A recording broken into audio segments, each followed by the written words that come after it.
मनुष्य के जीवन में जो सहजता है वह ईश्वर स्वरूप है। भगवान हमारे शबरी अम्बा से कहते हैं,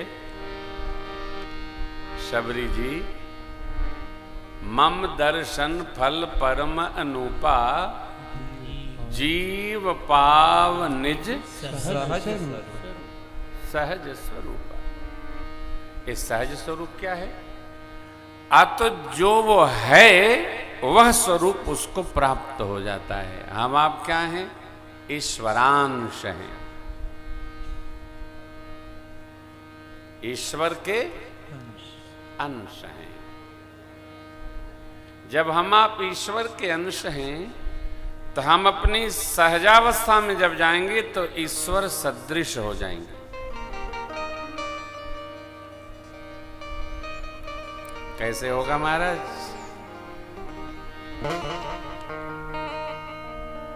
तीन गुण हैं, सात्विक,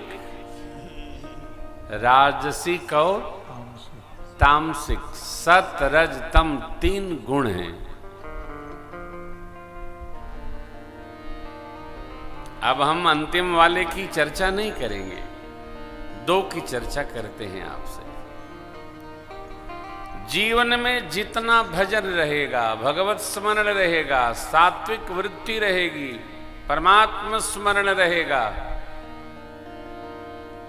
भगवान में भाव रहेगा, उतना जीवन में सहजावस्था उपस्थित रहेगी। और जितना राजस भाव बढ़ता जाएगा उतना सहजता घटती चली जाएगी। ये क्या है?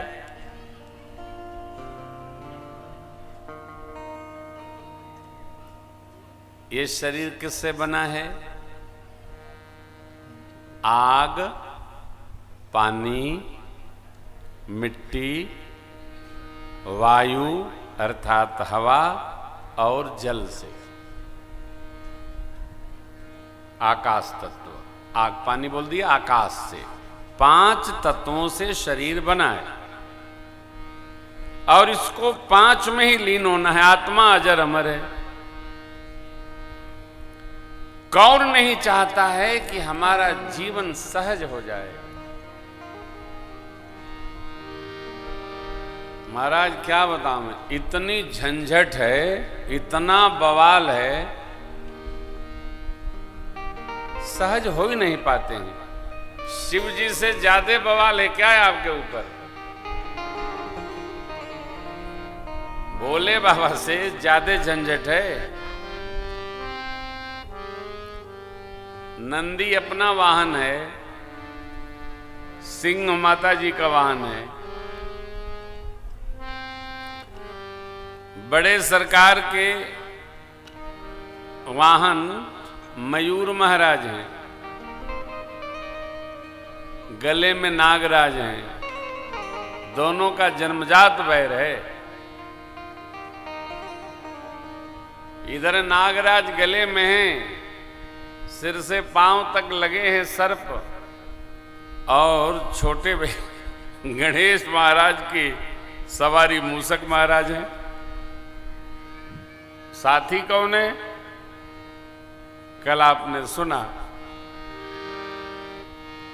बच्चों ने क्या कहा? संग भूत प्रेत पिशाच जो विकट मुख रजनी चरा। भूत प्रेत बैताल यही संघाती है, फिर भी मेरे बाबा सहज रहते हैं। सहजता से दूसरे का कोई लेना देना नहीं। कोई कितना भी कुछ कहे, यदि हमारी सहजता हम चाहेंगे तो उपस्थित रहेगी। अपनी सहजता को संभाल कर रखा जाए। क्यों? इस धराधाम से हमारा आपका स्वभाव ही साथ में चलना है।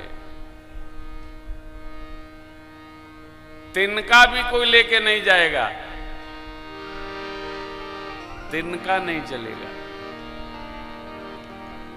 शिव बाबा शांत, जटा मुकुट सुर सरित सिर, लोचन नलिन नीलकंठ लावण्य निधि,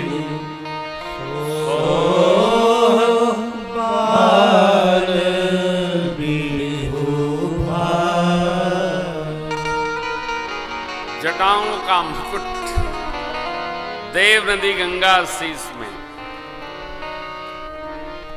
नेत्र दिव्य, साधना की दिव्यता नेत्र में दृष्टिगोचर होती है। देवताओं ने प्रार्थना करके विष पान करा दिया है।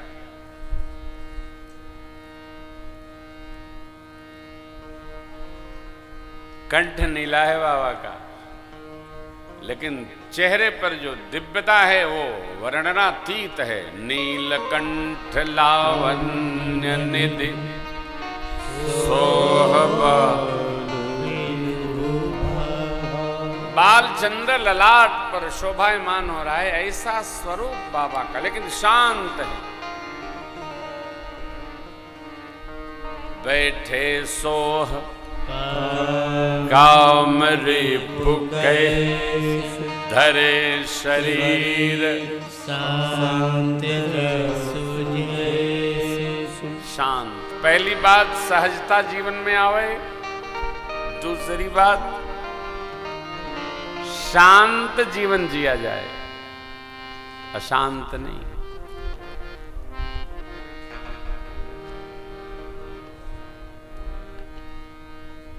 बच्चे भी आजकल शांत नहीं रहते। थोड़ी देर बच्चे जो विद्यार्थी हैं इनसे कहिए कि थोड़ा ध्यान किया करो, थोड़ा भगवान का स्मरण किया करो। श्री हनुमान जी के यहाँ आओ और बैठ जाओ, दर्शन करो, शांत रहो। 24 घंटे में 24 मिनट तो शांत रहा ही जा सकता है।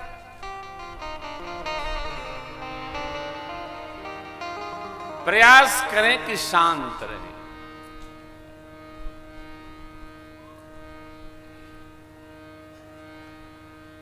आपने लिखा है ना, शांति बनाए रखें। हम नहीं लिखने देते। लिखने से कोई शांति बनाता है क्या? जहां लिखा है कृपया शांत रहें, वहां इसका अर्थ हुआ कि बहुत लोग शोर करते हैं, तभी लिखना पड़ता है शांत रहें। अरे आप अशांत रहिए, क्या अंतर होना है? ये लिखा पढ़ी की बात ठीक नहीं है। मेरी आप सबसे ये प्रार्थना भी है और आग्रह है कि 24 घंटे में 24 मिनट शांति से बैठने का अभ्यास करो। बैठो। जब शांत होकर बैठेंगे तो अपने हृदय में नाना विधि भगवत भाव, जीवन के अपने कर्म अकर्म विकर्म क्रियमाण संचित प्रारब्ध, इनका स्मरण करेंगे। मनुष्य सर्वकाल दूसरों के बारे में सोचता है, ये उसकी भूल है। कुछ देर अपने बारे में भी सोचा करो। अपने बारे में जीव सोचता नहीं है, और जो अपने बारे में सोचता है उसी के जीवन में सहजावस्था आती है, उसी के जीवन में शांति आती है। प्रयास करो, अपने बारे में थोड़ा सोचो। शांत रहना एक तपस्या है।